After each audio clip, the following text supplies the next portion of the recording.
Hello, this is Latanya Albright out of North Carolina. I am so excited about this week's topic of social justice. I'm excited about it because I found myself on both sides of the coin.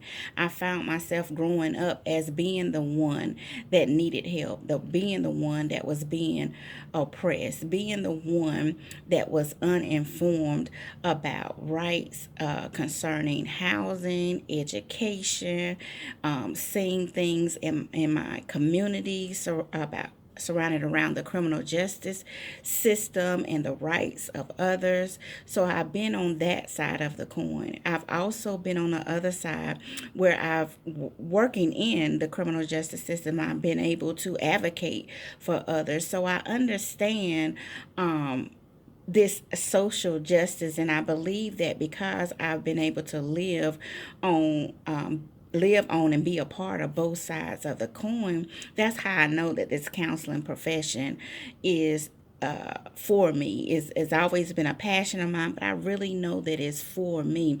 I've really enjoyed believing empowering others because someone had to empower me at one time. I believe in advocating for the poor or the uneducated, or educating people on issues that they know nothing about.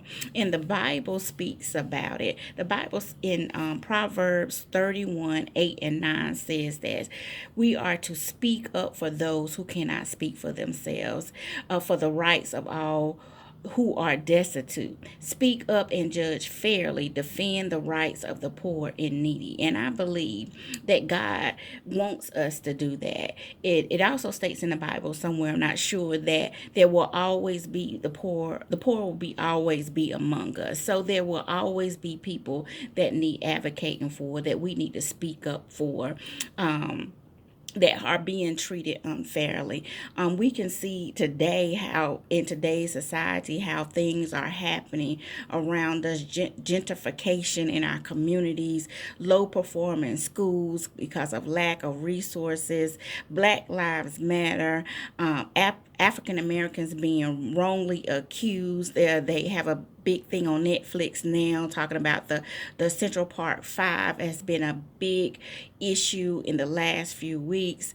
Incarceration rate of African Americans and those with mental health issues. So there is so much out here to advocate for. There's that those things have been a part of who I am as a African American woman, my entire life, living in certain communities my entire life. So I know about it. I'm entrenched in it. I love the social justice piece, advocating for others, and that's what I'm going to continue to do as a mental health counselor, as a counseling professional.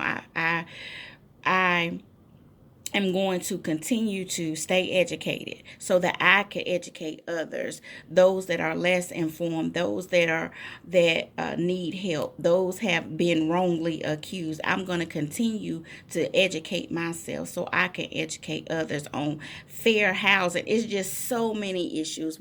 I could go on and on and on and on. I just again love the this week's topic of social justice and counseling.